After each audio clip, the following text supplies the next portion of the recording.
बताइए विभीषण जी कब तक दुखी थे? जब तक वो राम जी की शरण में नहीं आए। और राम जी की शरण में आने के बाद जो आनंद मिला, जो सुख मिला, उस सुख का तो कोई शब्द ही नहीं उस सुख के बयान के लिए। बहुत आवश्यकता होती है, वो आज आप कर सकते हैं। आज के दिन आप लोग मलियागिर चंदन घिस घिस के और अपने ठाकुर जी को, जो आपके गोपाल जी हैं, जो आपके लड्डू गोपाल जी हैं, शालिग्राम भगवान हैं, आज चंदन का लेप भगवान के सर्वांग पूरे शरीर में लगाया जाता है, विशेषकर चरणों में। हम हिंदुओं की ये मान्यता रही है कि आज से ही गर्मी स्टार्ट होती है। अब तो देखो समय बदल गया, मार्च से ही गर्मी चालू हो जाती है। पर जब प्रकृति बिल्कुल संतुलित थी तब आज से गर्मी, आज से ही गांव में घड़े भरे जाते हैं। आज से गांव में क्या होता है? आज से ही घड़े का पानी लोग पीते हैं। आज घड़े भरे जाते हैं। आज आम का भोग भगवान को लगता है। मौसमी फल आ गया ना, आम का जो कच्चा आम है, छोटा छोटा आम मिलता ना भाई, कच्ची केरी। तो ये जो कच्चा आम है खट्टा सा, इसकी चटनी आज से ही बननी शुरू होती है ना। इसके पहले भगवान जी को भोग लगाए बिना हम लोग आम नहीं खाते। आज से आम भोग लगेगा पहले ठाकुर जी को।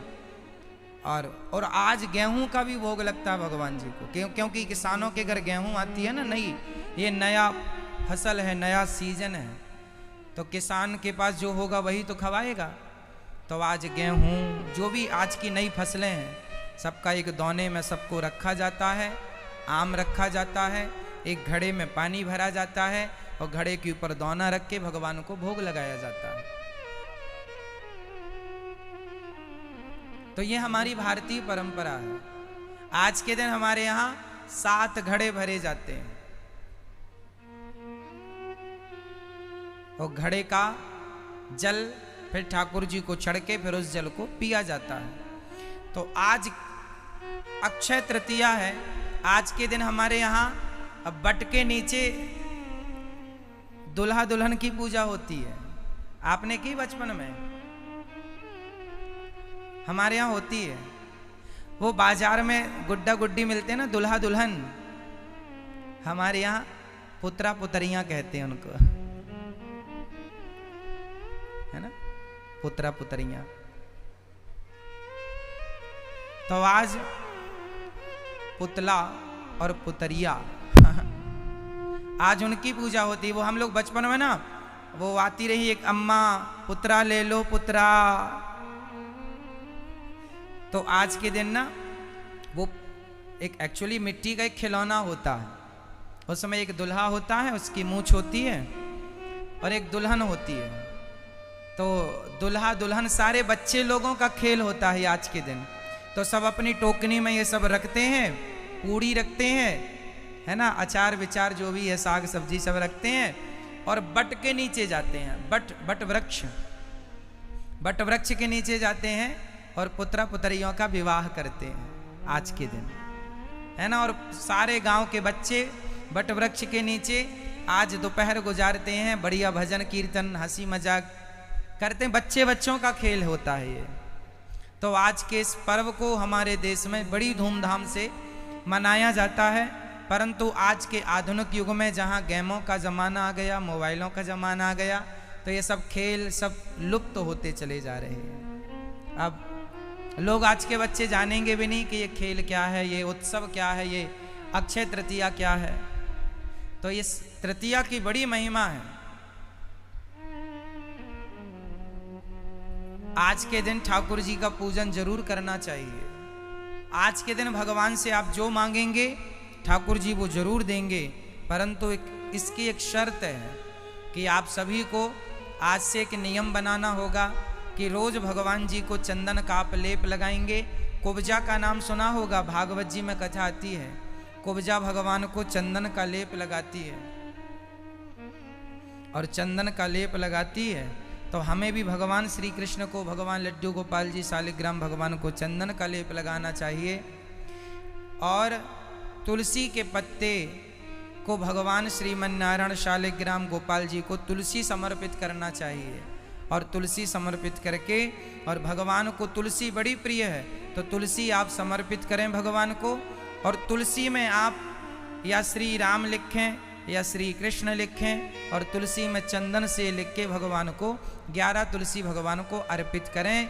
और भगवान से ये प्रार्थना करें कि हे नाथ, मैं आपकी हूँ, मैं आपका हूँ, मैं अपने आप को आज आपके श्री चरणों में समर्पित कर रही हूँ या कर रहा हूँ। तो जब आप समर्पित कर देंगे अपने आप को, तो फिर आज से फिर जो आप कहेंगे भगवान आपकी सुनेंगे, क्योंकि आवाज से आप भगवान के हो गए। तो समर्पण आपको करना पड़ेगा, अपने आप को सौंपना पड़ेगा, फिर भगवान आपकी सुनेंगे। तो आप बताइए, आप में से कितने लोगों के यहाँ पुत्र पुत्रियों की पूजा आज के दिन होती रही है? पुराने समय पे आप में से कितने लोगों ने बचपन में यह खेल खेला है? मैं आप जानती हो? आप नहीं जानते? बहुत लोग नहीं जानते, बहुत लोग जानते हैं, क्योंकि हमारा देश जो है ना, हमारा देश अनेक राज्यों की अपनी अपनी अलग अलग परंपराएं और मान्यताएं हैं। ठीक है?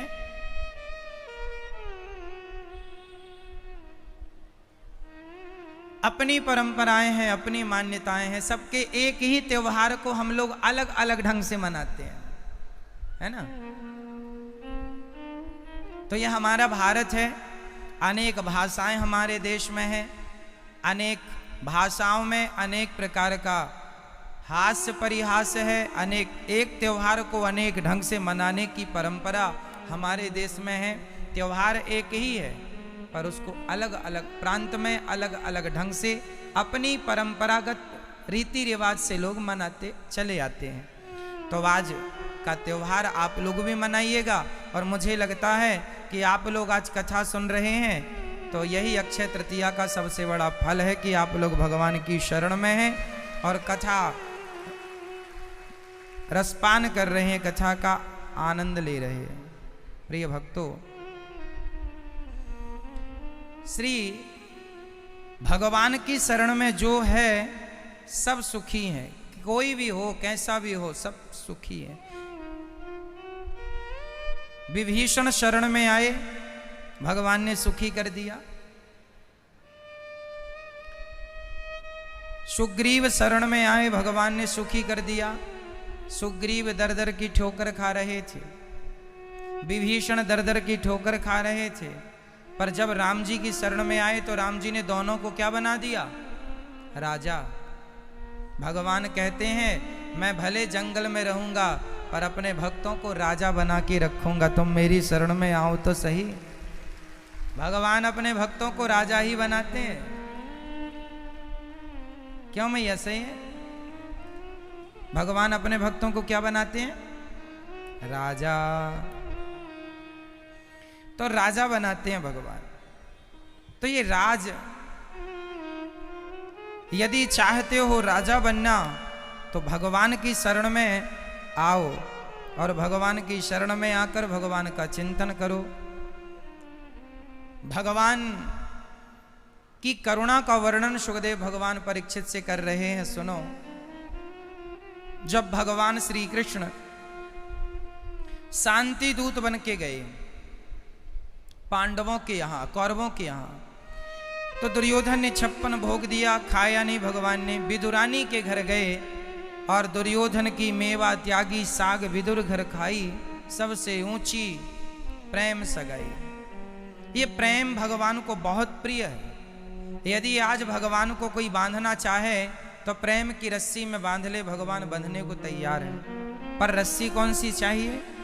प्रेम। मोहन प्रेम बिना नहीं मिलते, चाहे कर लो कोटि उपाय। केवल प्रेम की रस्सी भगवान को बांध सकती है, दूसरी कोई रस्सी नहीं। इसलिए प्रेम करना सीखिए भगवान से। कैसा प्रेम?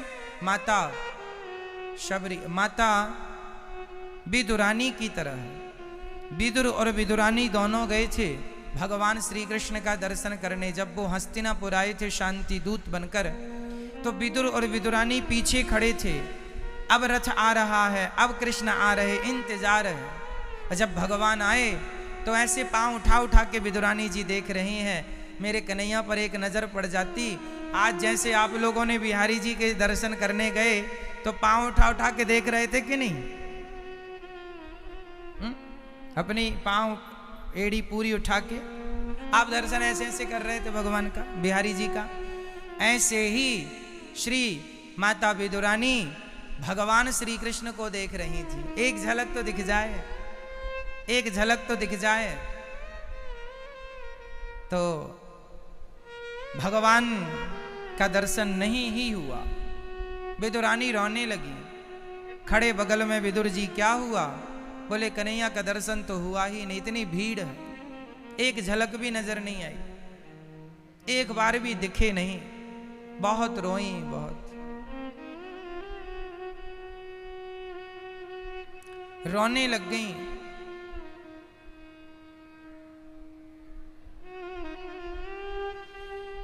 और जब भगवान की याद में रोई तो विदुर जी ने कहा, हे प्रभु, हमारी इतनी औकात नहीं है, हमारी इतनी ताकत नहीं है कि हम आप तक पहुंच पाएं।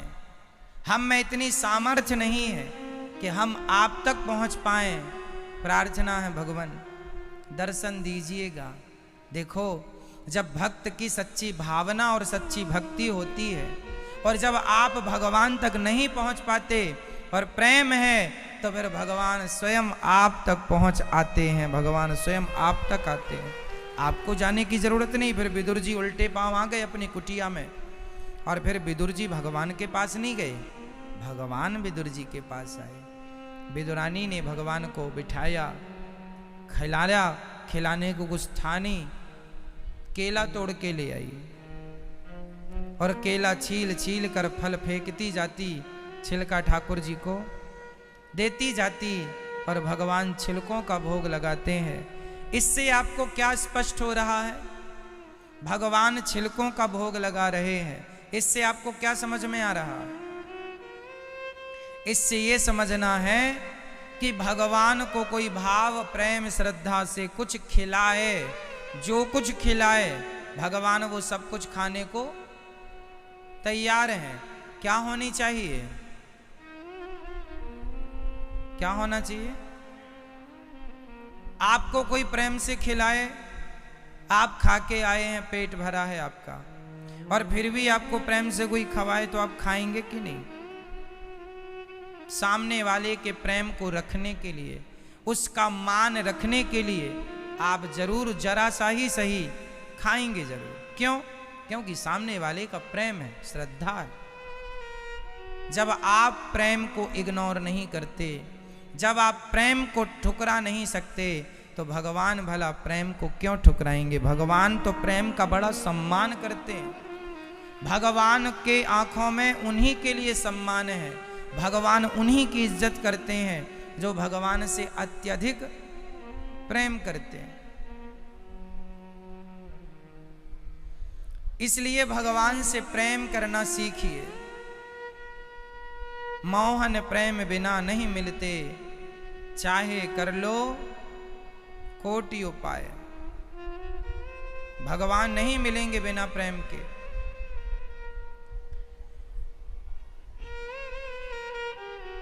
विदुरानी ने भगवान को छिलकों का भोग लगाया और कहा, कन्हैया मेरे पास यही है। विदुरानी ने कहा, हे श्याम सुंदर, आप भी कहा करिए, कभी फुर्सत हो तो गिरधारी,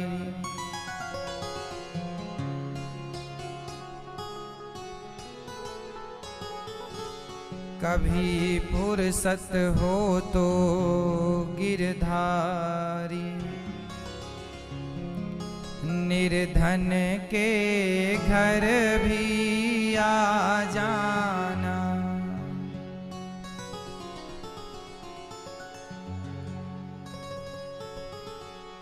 जो रूखा सूखा दिया हमें,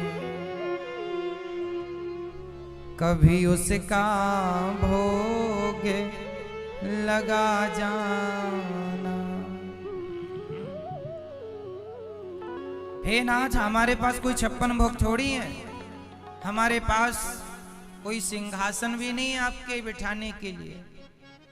मेरा भाव ही सिंहासन है और मेरी श्रद्धा ही 56 भोग है। यदि ये पसंद हो तो गुजर रहे हो। विदुरानी भगवान से यही कहती हैं, हे नाथ, जो आपने दिया है वो आपको छिलकों का भोग ठाकुर जी लगा रहे हैं। ये प्रेम है। दुर्योधन के भोग को 56 प्रकार के व्यंजनों को छोड़कर विदुरानी के घर भगवान छिलकों का भोग लगाते हैं। छिलकों का क्यों लगाते हैं? क्योंकि भगवान भाव के भूखे हैं। भाव से छिलका खिलाओ तो छिलका भी प्रिय है। भगवान विदुरानी पर कृपा करते हैं। जब विदुर जी 56 भोग परोसते हैं तो भगवान विदुर जी से यही कहते हैं, विदुर जी, जो स्वाद मुझे इन छिलकों में आया वो 56 भोग में नहीं, क्योंकि अकेले ये छिलके नहीं थे, एक भक्त की पूरी श्रद्धा है, एक पूरा विश्वास है। आपसे मेरा सवाल है, मैया बताओ, भगवान को खाने में पसंद क्या है? क्या पसंद है खाने में भगवान को? 56 भोग चाहिए। भगवान को वो पसंद है जो आप श्रद्धा से देते हैं। सब कुछ पसंद है। एक बार स्वामी श्री रामानुजाचार्य जी जगन्नाथ जी चले गए और जगन्नाथ जी जब पहुंचे तो वहां श्री रामानुजाचार्य जी ने देखा कि वहां के पुजारी लोग भगवान की पूजा ऐसे ही कर रहे हैं। कोई शुद्धता का ख्याल नहीं है, कोई शुद्धि नहीं है, कोई पवित्रता नहीं है, कोई वेदों का उच्चारण नहीं है, कोई विधि और विधान नहीं है। स्वामी रामानुजाचार्य जी ने सारे पुजारियों को बाहर किया, चलो तुम पूजा नहीं करोगे, जगन्नाथ जी की पूजा हम करेंगे। ऐसे थोड़ी पूजा की जाती है, विधि विधान से करो।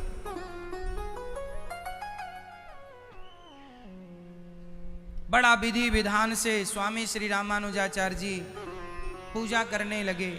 जगन्नाथ भगवान की भोग लगाया, विधि विधान से मंत्र पढ़े, मंत्र पढ़कर स्नान कराया। अब जो जगन्नाथपुरी के सारे पुजारी थे वो जगन्नाथ भगवान के मंदिर के पीछे जाके रोने लगे। सारे पुजारी रोने लगे, हे भगवान, हे जगन्नाथ जी, हम पूजा पाठ नहीं जानते पर आपके बिना मर जाएंगे प्रभु, आपसे ही हमारी दाल रोटी चलती है, मर जाएंगे हम। तो जगन्नाथ जी ने रामानुजाचार्य जी से कहा, सुनो, बात की, ऐसा नहीं सपने में आए ना, सही कहा, ऐसे प्रत्यक्ष। जगन्नाथ भगवान बात कर रहे हैं। स्वामी श्री रामानुजाचार्य स्वामी जी से कहा जगन्नाथ जी ने, सुनो, ये पुजारी माना कि इनको विधि विधान नहीं आता पर है मेरे भक्त, एक काम करो रामानुज, इनको पूजा सौंपो और आप दर्शन करो। स्वामी रामानुजाचार्य जी ने भगवान को कहा, अच्छा आप ही बोलते हो वेद मंत्र से विधि विधान से काम करना चाहिए और आप ही वेद मंत्र विधि विधान को नकारोगे, आप ही मर्यादा तोड़ोगे तो फिर कौन पालन करेगा? नहीं देंगे पूजा, हम ही करेंगे आपकी ठीक ठीक से पूजा, पूरा विधि विधान से करेंगे। भगवान की बात नहीं माने रामानुजाचार्य जी, नहीं हम ही करेंगे पूजा आपकी, ये वेद विधि विधान से नहीं कर रहे हैं, हम विधि विधान से कर रहे हैं। और विधि विधान से नहीं कराना था तो आपने विधि विधान बनाया क्यों? एक तरफ तो आप विधि विधान खुद बनाते हो और खुद कहते हो तोड़ने दो, खुद कानून बनाते हो, खुद तोड़वाते हो। रामानुजाचार्य जी ने भगवान से कहा, भगवान क्या बोले? भगवान चुप। सारे पुजारी रो रहे हैं जगन्नाथपुरी के, हे जगन्नाथ जी आपके बिना कैसे रहेंगे। जब रामानुजाचार्य जी रात को पूजा करके सोए तो भगवान श्री जगन्नाथ जी ने गरुण जी से कहा, गरुण जी रामानुज जी को उठाओ और सीधे दक्षिण भारत छोड़ के आओ। सोते हुए रामानुजाचार्य जी को गरुण जी ने उठाया और केवल रामानुजाचार्य जी को नहीं, उनके पूरे शिष्य मंडली को उठाया और दक्षिण भारत। जब रामानुजाचार्य स्वामी जी की नींद खुली तो स्वामी जी ने देखा कि मैं तो जगन्नाथपुरी से हजारों किलोमीटर दूर आ गया।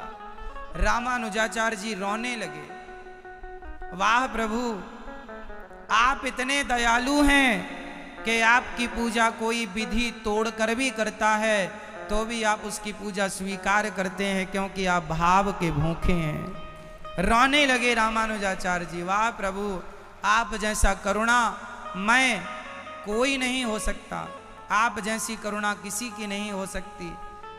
तुरंत श्री रामानुजाचार्य जी ने वहीं से प्रणाम किया और जगन्नाथ जी के पुजारियों ने फिर भगवान की पूजा स्टार्ट की। माना कि भगवान ये जानते हैं कि मुझसे पूजा पाठ नहीं आती, पर प्रेम चूंकि प्रेम है इसलिए भगवान हम लोगों पर कृपा करके हमें स्वीकार करते हैं। हमसे तो कोई वेद मंत्र नहीं आता, हमसे तो कोई विधि विधान नहीं आता, हम लोग तो अज्ञानी हैं, कैसी पूजा करें कैसा विधि विधान करें कुछ आइडिया नहीं है। लेकिन प्रेम है, भगवान वेद और विधि विधान से नहीं रीझते, भगवान तो प्रेम में रीझ जाते हैं। इसलिए केवल प्रेम करना सीखो, केवल प्रेम। तो ये भगवान भाव के भूखे हैं। विदुरानी थोड़ी जानती थी कि क्या नियम है, शबरी थोड़ी जानती थी क्या नियम है। शबरी तो सिर्फ प्रेम जानती है। कौआ कांव कांव करता है तो कौआ से पूछती है शबरी, माता रे कौआ बता तो सही मेरे राम कहां तक आए हैं। बोल बोल बोल कागा राम कब आएंगे। सबरी की झोपड़ी आके भाग्य खोल जाएंगे। सबरी की झोपड़ी आके भाग्य खोल जाएंगे। बोल बोल बोल कागा राम कब आएंगे। बोल बोल बोल कागा राम कब आएंगे। शबरी की झोपड़ी आके भाग्य खोल जाएंगे। सबरी की ये झोपड़ी आके भाग्य खोल जाएंगे। बोल बोल बोल कागा राम कब आएंगे। जब कौआ कोई उत्तर नहीं दे तो कहती, आए नहीं राम जी लगाई कहाँ देर रे। शबरी ने रखे हैं चुन चुन के बेर रे। बलि बलि जाऊंगी जब राम मेरे आएंगे। बलि बलि जाऊंगी जब राम मेरे आएंगे। शबरी की झोपड़ी आके भाग्य खोल जाएंगे। बोल बोल बोल कागा राम कब आए। अब शबरी कौआ से बात देखिए जरा, जब प्रेम होता है तो आप कौआ से भी बात कर रहे हैं। शबरी कौआ से बात कर रही है। कौआ क्योंकि ऊपर बैठता है ना। शबरी बोली मैं तो देख ही नहीं पाऊंगी कि ऊपर क्या चल रहा, दूर तुम तो दूर का भी देख सकते हो, बताओ मेरे रघुनंदन कहाँ तक आए। ला दे रे कागा मेरे राम की खबरिया, ला दे रे कागा मेरे राम की खबरिया। आएंगे धनुष धारी कौन सी डगरिया, आएंगे धनुष धारी कौन सी डगरिया। अखियां बिछा दूंगी जब राम मेरे आएंगे, अखियां बिछा दूंगी जब राम मेरे आएंगे। बोल बोल बोल कागा राम कब आएंगे।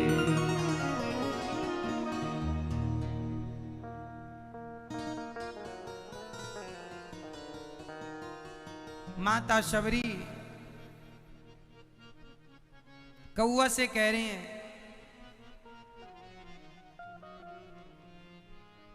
कौआ तू ही बता मेरे रघुनंदन कहाँ है। ये प्रेम है कि कौआ से भी माँ भगवान की चर्चा कर लेती हैं। देखिए जहाँ भगवान से प्रेम है ना, वहाँ भगवान की बातें हम कौआ से भी कर सकते हैं, पक्षी से भी कर सकते हैं, कोई ना हो अपने आप से भी बात कर सकते हैं। जब प्रेम है तो अपने आप से भी बातें की जा सकती हैं, और प्रेम नहीं हो तो भीड़ बहुत है फिर भी आदमी अकेला है। इसलिए सदा प्रेम में जिया करो, प्रेम में रहा करो। जब भगवान लीला पूरी करके गए, विदुर जी को भगवान याद कर रहे हैं, और विदुर जी मैत्रेय जी के पास गए, पूछा सृष्टि का क्रम, भगवान सृष्टि उत्पन्न कैसे करते हैं। तब भगवान श्रीमन्नारायण की नाभि से कमल हुआ, कमल में ब्रह्मा जी प्रकट हुए, ब्रह्मा जी से दो लोग पैदा हुए, मनु और शत्रुपा। मनु और शत्रुपा दो, मनु शत्रुपा की 5 संतानें हुई, आकुति, देवहूति, प्रसूति, प्रियव्रत, उत्तानपाद। आकुति का विवाह रुचि प्रजापति से हुआ, देवहूति का विवाह करदम जी से हुआ, प्रसूति का विवाह दक्ष प्रजापति से हुआ। आकुति के यहाँ यज्ञ भगवान हुए, देवहूति के यहाँ साक्षात कपिल भगवान, जिन्होंने अपनी माँ को सांख्य शास्त्र का उपदेश किया। और प्रसूति का विवाह दक्ष से हुआ। दक्ष की सबसे छोटी बेटी माता सती है, और सती का विवाह भगवान, सती का विवाह किनसे हुआ, कौन बताएगा, किनसे? भगवान शिव से, भगवान शंकर जी से विवाह हो गया।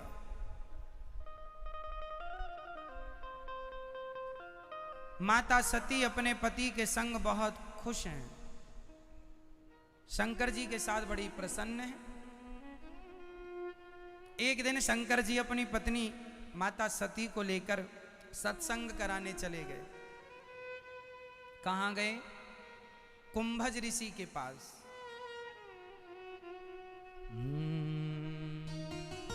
एक बार त्रेता युग माही शंभु गए, कुंभज ऋषि पाही संग सती जग जननी भवानी, पूजे ऋषि अखिलेश्वर जानी। एक बार भगवान शंकर माता सती को लेकर के गए। कहां गए? कुंभज मतलब अगस्त जी के पास। काहे के लिए गए? कथा सुनवाने। तो शंकर जी अपनी पत्नी को लेकर कथा सुनवाने गए अगस्त जी के पास। अगस्त जी ने शंकर जी के खूब चरण धोए, चरणामृत लिया और शंकर जी को प्रणाम करके बिठाया। सती जी को संदेह हो गया, ये कैसा वक्ता है, श्रोता के पांव धो धो के पीता है। ये कैसा वक्ता, ये क्या कथा सुनाएगा जो श्रोता के पांव धो धो के पीता। कई बार आपकी सरलता को लोग गलत अर्थ में ले जाते हैं। आप बहुत सरल हैं तो आपकी सरलता को लोग गलत अर्थों में ले जाते हैं। शंकर जी इतने सरल हैं और अगस्त जी इतने सरल हैं कि श्रोता के पांव धोकर पी रहे हैं, क्योंकि अगस्त जी जानते हैं ये भगवान शिव हैं। शंकर जी भी कथा सुनने के बड़े रसिक हैं, प्रेमी हैं। तो एक बार अगस्त जी आए, शंकर जी आए पत्नी को लेकर। अगस्त जी ने खूब राम कथा सुनाई। शंकर जी ने तो सुनी, पर सती जी उनका मन नहीं लग रहा था। जैसे आप कथा सुनने आए हैं तो जिनका मन कथा में है वो तो ध्यान से कथा सुनते हैं, पर जिनका मन नहीं लगता वो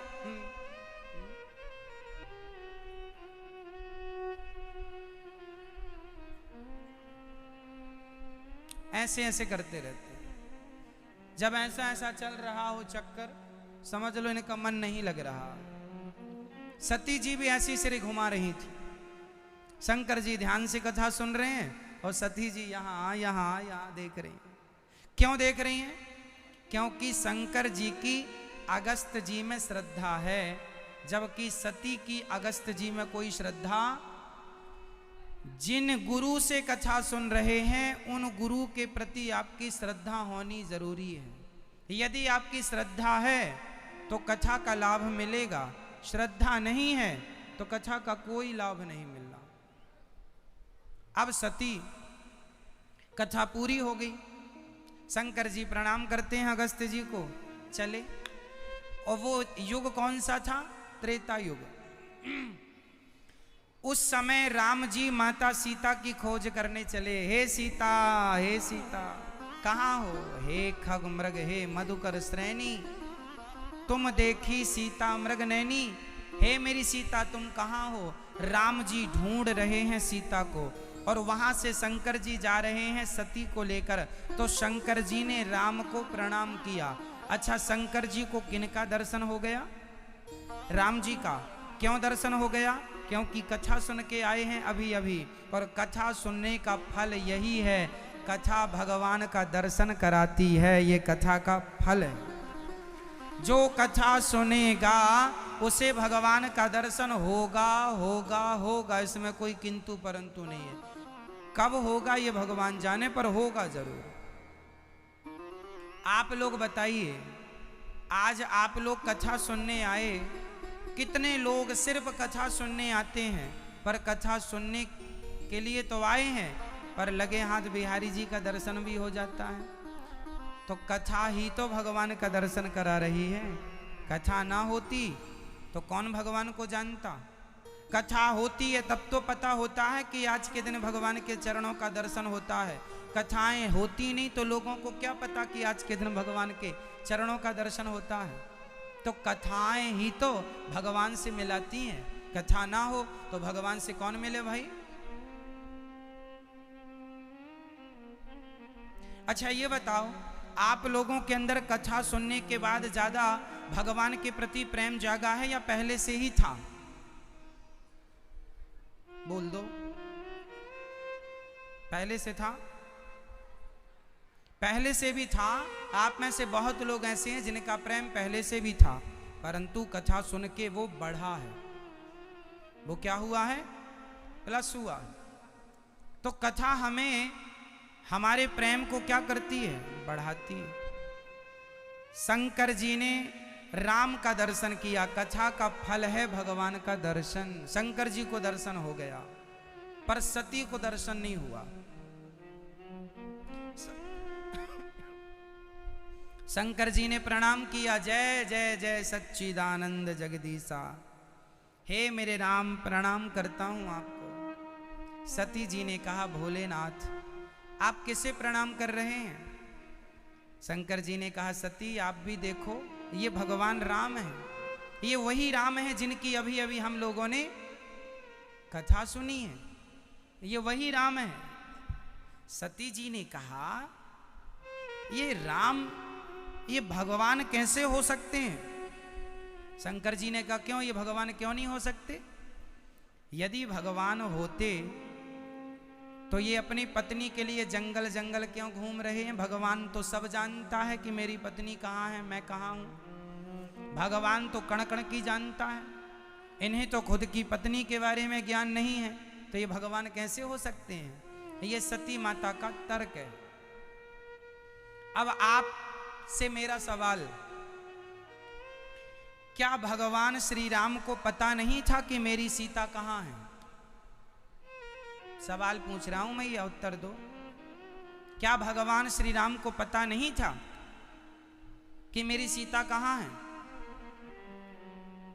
तो फिर क्यों नाटक कर रहे हैं राम जी? हे खग तुम ही बताओ, हे मृग तुम ही हे पशु पक्षी, हे लता पता, तुम ही बताओ मेरी सीता।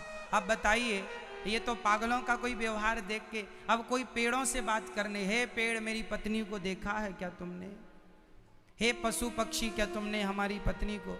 ऐसा कोई कहे तो आदमी उसे पागल ही कहेगा, मेंटल ही कहेगा। क्यों? तो राम जी भी पागलों की तरह व्यवहार कर रहे हैं। तो आपसे मैं समझना चाहूंगा इस सब्जेक्ट को कि बताइए, क्या राम को पता नहीं था कि मेरी सीता रावण ले गया?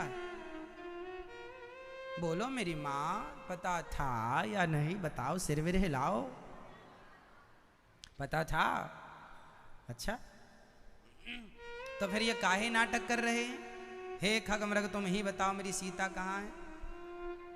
पेड़ पौधे तुम ही बताओ मेरी सीता कहाँ है? ये पागलपन क्यों कर रहे हैं राम जी? क्या उत्तर है आपके पास इसका? क्या कर रहे हैं ये?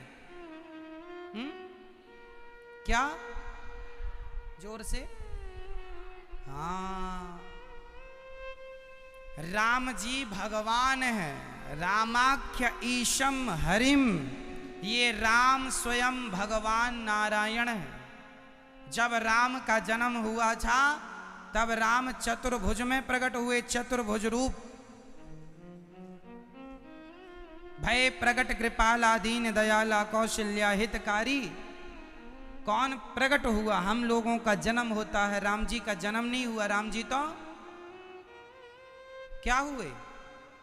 प्रकट हुए। भय प्रगट कृपाला दीन दयाला। जैसे सवेरे 5:30 बजे सूर्य, 5:45 बजे सूर्य भगवान प्रकट हो जाते हैं, उसी तरह भगवान राम क्या हुए? प्रकट हुए। राम का जन्म नहीं हुआ हमारी और आपकी तरह। राम जी तो भय प्रगट कृपाला दीन दयाला कौशल्या हितकारी। हर्षित महतारी मुनि मनहारी अद्भुत रूप निहारी। भगवान प्रकट हुए, और कैसे? चतुर्भुज रूप में। 4 हाथ, आयुध बुध चारी, भूषण बनमाला, नयन विशाला, शोभा सिंधु खरारी। अब पैदा होते ही माला पहन ली भगवान ने, तो कोई सामान्य बच्चे का जन्म थोड़ी है। आयुध बुध भुज चारी, चारों हाथ में शंख चक्र गदा पद में लेकर भगवान श्री राम। तो ये राम जी भगवान हैं, ये कोई सामान्य मनुष्य कौन है मेरी मां? मनुष्य तो नहीं है। बताइए, राम जी मनुष्य हैं या राम जी भगवान हैं? कैसे सिद्ध करोगे कि भगवान है? कोई आपसे पूछ ले कि राम जी मनुष्य हैं कि भगवान है, तो आप क्या कहोगे? आप कहोगे भगवान है। फिर वो कहेगा कैसे भगवान है, सिद्ध करो। आप कैसे सिद्ध करेंगे? मैया, ओ मेरी माँ, नींद आ रही हो तो बता देना।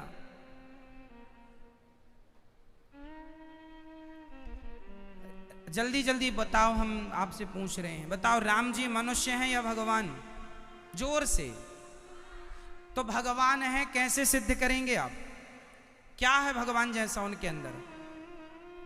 क्या? पत्नी के लिए रो रहे हैं, ये तो सामान्य पुरुष भी रोता है। भगवान जैसा क्या है? बताओ। कोई आपसे ये तर्क करेगा तो आप क्या उत्तर दोगे? ऐसे ही चुप रहोगे? विषम परिस्थिति जब आपके सामने ऐसे सवाल खड़े होंगे तो आपको क्या जवाब देना है, इसलिए मैं सवाल भी कर रहा हूं, जवाब भी दूंगा आपको। राम जी अपनी पत्नी के लिए रो रहे हैं, ये तो हर आदमी रोता है। पत्नी मायके चली जाए तो रोने लगता है। क्यों? और यहां तो रावण उठा के ले गया है, तो रोना तो लाजमी है। तो राम जी रो रहे हैं, इसमें कोई भगवान जैसा क्या है? बोलो मेरी मां। अब सुनो कि राम जी में भगवान जैसा क्या है। राम जी कोई सामान्य पुरुष नहीं है। राम जी हमारी और आपकी तरह नहीं है। राम जी भगवान है। कैसे सिद्ध होता है कि भगवान है? सुनो, राम जी गुरु ग्रह पढ़न गयऊं रघुराई, अल्प काल विद्या सब पाई। कम समय पर भगवान राम ने गुरु वशिष्ठ जी के यहाँ कम समय में सारी विद्याएं प्राप्त कर ली। इस धरती पर ऐसी कोई विद्या नहीं है, कोई टैलेंट नहीं है जो मेरे राम के अंदर ना हो। ये कोई इंसान के वश की बात नहीं है, पहला। दूसरा, एक बार कौशल्या माँ ने राम जी को सुलाया और सुलाकर पूजा करने गई तो राम जी पूजा में मंदिर के अंदर भगवान के भीतर दिखाई पड़ रहे थे राम। कौशल्या जी ने कहा मैं अभी तो सुला के आई हूं। तो लिखा गोस्वामी जी ने, यहां वहां दुई बालक देखा, यहां भी राम और वहां भी राम। इससे पता चला कि एक साथ एक समय पर एक व्यक्ति दो जगह है। तो ये कोई सामान्य पुरुष की बातें, यहां वहां दुई बालक देखा, ये दूसरा। तीसरा, कौशल्या जी ने एक बार राम को कहा मुंह खोलो रोटी खिलाएं, तो भगवान ने मुंह खोला राम जी ने, और मैया रोटी डालने के लिए जब मुंह की तरफ देखती हैं तो भगवान राम के मुख में इतने से मुंह में पूरा ब्रह्मांड दिखता है। जैसे यशोदा माँ ने कहा तूने मिट्टी खाई है, तो मिट्टी के बहाने मुंह खोला तो जरा से मुंह में पूरा ब्रह्मांड नजर आया। उसी प्रकार राम जी के मुख में भी इतने से मुंह में पूरा ब्रह्मांड दिखाई पड़ा। तो इतने से मुख में पूरा ब्रह्मांड, ये कोई सामान्य पुरुष नहीं, ये तो स्वयं भगवान ही कर सकते हैं, जिनके इतने से मुख में सारा ब्रह्मांड समाया। और सुनो, जब माता सीता का रावण ने हरण किया, उस समय राम जी रोए क्यों? जंगल जंगल डोल डोल के मेरी सीता सीता सीता। एक्चुअली राम जी वो लीला कर रहे हैं। क्यों लीला कर रहे हैं? इसके पीछे भी एक कथा है, सुना दूं आपको? सुनो, जब राम जी एक बार राम जी माता सीता का श्रृंगार कर रहे थे, सुनिएगा। ये भैया को उठाइए जरा। एक बार क्या हुआ, भगवान श्री राम माता सीता का श्रृंगार कर रहे थे। एक पति अपनी पत्नी का क्या कर रहा है? श्रृंगार। आप लोगों के पति करते हैं कि नहीं आपका श्रृंगार? नहीं। एक बार मेरे राम माता सीता का श्रृंगार कर रहे थे।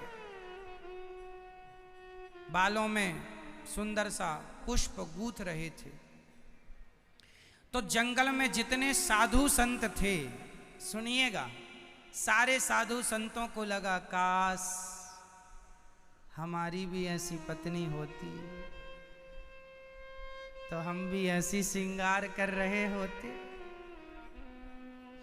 जितने जंगल में साधु राम राम जपने वाले थे, सबका मन डामाडोल हो गया। सबके मन में आया काश मेरी भी पत्नी होती तो मैं भी उसके बालों में गजरा लगा रहा होता।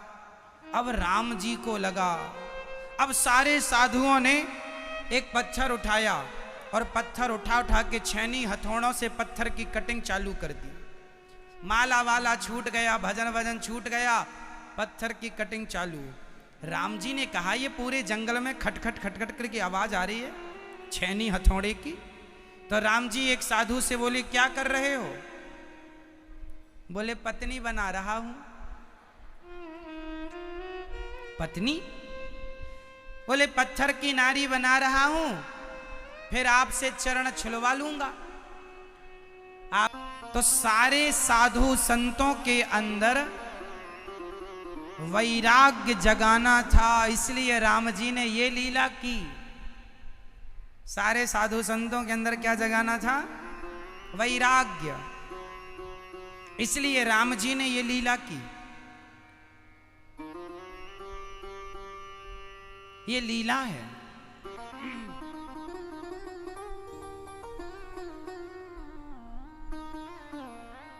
ऐसी लीला जब राम जी रो रहे हैं, सारे साधु संत देख देख कर रोने लगे। इसलिए राम जी कोई सामान्य पुरुष नहीं, भगवान है। बिना खंबे का सेतु बनाना, रावण जैसे महादिग्गज को मार डालना किसी इंसान के बस की बात नहीं है। प्रिय भक्तों, एक अद्भुत बात समझिएगा।